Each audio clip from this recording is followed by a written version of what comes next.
मैं Narendra Damodar Das Modi Prime Minister Modi is the boss. Lal Chowk में फैसला हो जाएगा किसने अपनी माँ का दूध पिया। We know what the human rights are. You Britishers should not preach us human rights.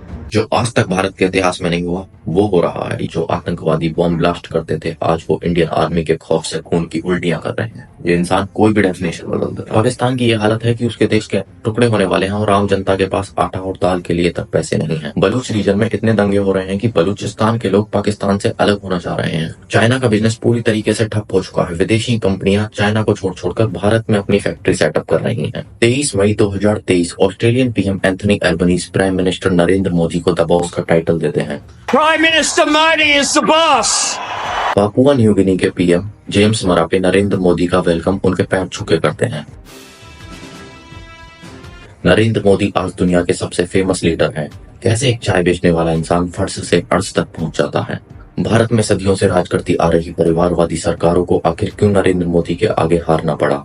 एक चाय बेचने वाला इंसान भारत के पूरे पॉलिटिकल पैटर्न को बदल के रख देता है। पूरी दुनिया मान चुकी है कि फिलहाल नरेंद्र मोदी से बेटर लीडर कोई भी नहीं है। नरेंद्र मोदी आज तक जितने भी चुनाव लड़े हैं सब में उनके विरोधियों को केवल हार मिली है। केवल भारत में ही नहीं पूरे वर्ल्ड के अलग अलग देशों में पीएम मोदी की तगड़ी फैन फॉलोइंग है। मोदी जी जहां भी जाते हैं वहां खुद उनका एक तगड़ा फैन बेस क्रिएट हो जाता है। आखिर मोदी जी के व्यक्तित्व में ऐसा क्या है जो उनको सबसे अलग बनाता है। ये वीडियो किसी भी पॉलिटिकल व्यू को सपोर्ट करने के लिए नहीं है। तो आइए जानते हैं ऐसी कौन सी चीजें हैं जो लोगों को मोदी का मुरीद बना देती हैं। लेकिन ये जानने से पहले आपको मोदी जी के जीवन संघर्षों के बारे में जानना बहुत जरूरी है, जिनकी तपिश सहने के बाद मोदी जी आज इन ऊंचाइयों पर हैं। वीडियो में आगे बढ़ने से पहले आपको 2 सेकंड लगेंगे चैनल को सब्सक्राइब करने में, और आपका सब्सक्राइब बटन ही मेरे मोटिवेशन का कारण है। 17 सितंबर 1950 को गुजरात के वाडनगर गांव में नरेंद्र मोदी का जन्म हुआ। बचपन के दिनों में नरेंद्र मोदी रेलवे स्टेशन पे अपने पिता की दुकान पर चाय बेचा करते थे, जिसके चलते यात्रियों से बात करते करते उनकी हिंदी पर एक अच्छी पकड़ बन गई। बचपन में इनको स्पोर्ट्स में पार्टिसिपेट करने का बहुत ज्यादा शौक था। नरेंद्र मोदी स्वामी विवेकानंद जी से बहुत ज्यादा प्रभावित थे। नरेंद्र मोदी जी की लाइफ का टर्निंग पॉइंट तब आया जब वो 8 साल की उम्र में अपने हिंदी टीचर चंद्रकांत देव से इंस्पायर्ड होकर आरएसएस की शाखा में जाने लगे। एक दिन वाडनगर की आरएसएस सभा को संबोधित करने लक्ष्मण राव ईमानदार वहां पहुंचे। उनके भाषण ने मोदी जी को बहुत प्रभावित किया। इसके बाद इंडिया और चाइना वार में भारत की हार ने मोदी जी को अंदर तक हिला दी। मोदी जी के मन में अपार देश प्रेम था। मोदी जी का सपना था कि वो इंडियन आर्मी में जाएं और देश सेवा करें। इसके बाद उन्होंने एनसीसी ज्वाइन करने का फैसला लिया। करीब 17 साल की उम्र में नरेंद्र मोदी की शादी यशोदाबेन के साथ हुई, लेकिन मोदी जी के दिल और दिमाग में देश के लिए कुछ कर गुजर जाने का जुनून चढ़ चुका था। शादी के 1 साल बाद इन्होंने पारिवारिक मोह से हटकर घर त्याग दिया। मोदी जी स्वामी विवेकानंद की दीक्षा लेने दीक्षा मठ पहुंचे। वहां दीक्षा प्राप्त करने के लिए ग्रेजुएट होना जरूरी था, तो वहां मोदी जी को दीक्षा नहीं मिली। करीब 2 साल तक उत्तर भारत की यात्रा करते हुए मोदी जी वापस से अहमदाबाद पहुंचे। वहां इनकी मुलाकात वकील साहब से हुई। वकील साहब ने इनकी लगन को देखते हुए इनका आरएसएस हेडक्वार्टर्स में रहने की व्यवस्था कर दी। अब नरेंद्र मोदी पूरी तरीके से समर्पित होकर आरएसएस के लिए काम करने लगे। मोदी जी बताते हैं कि उनकी जीवन यात्रा में वकील साहब का एक बहुत बड़ा योगदान रहा है। 1975 में जब इंदिरा गांधी ने कुछ राजनीतिक कारणों की वजह से देश में इमरजेंसी लगा दी, नरेंद्र मोदी छुप छुपाकर इमरजेंसी की नीतियों का विरोध करते थे।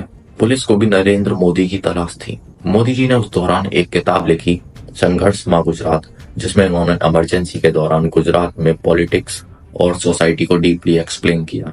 1980 में गुजरात यूनिवर्सिटी से पॉलिटिकल साइंस में अपनी ग्रेजुएशन कंप्लीट की।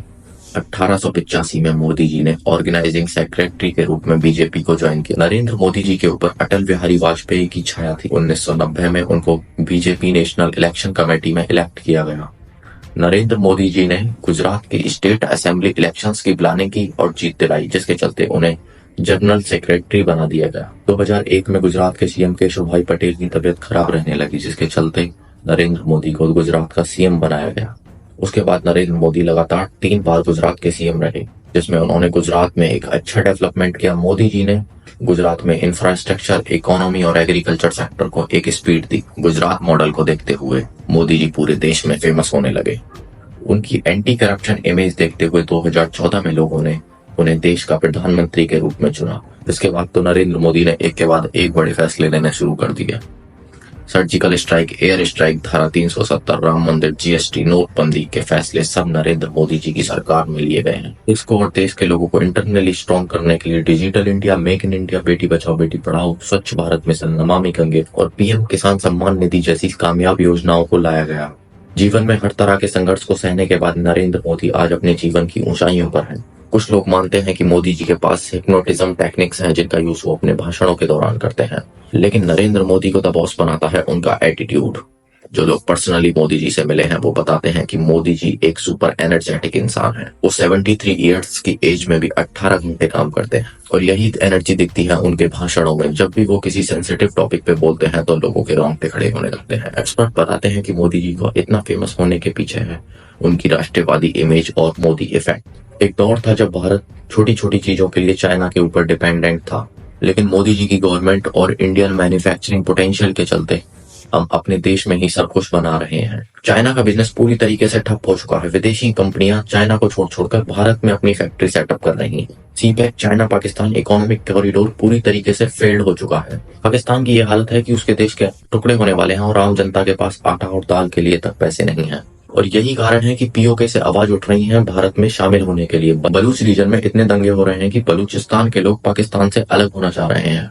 कोरोना के बाद सभी देशों की इकोनॉमी पूरी तरीके से हिल गई थी, लेकिन भारत सबसे तेज कमबैक करने वाले देशों की लिस्ट में काफी ऊपर है। मोदी जी ने डिफेंस सेक्टर को इतना मजबूत कर दिया है कि भारत चाइना के बाद सबसे बड़ी मिलिट्री पावर है।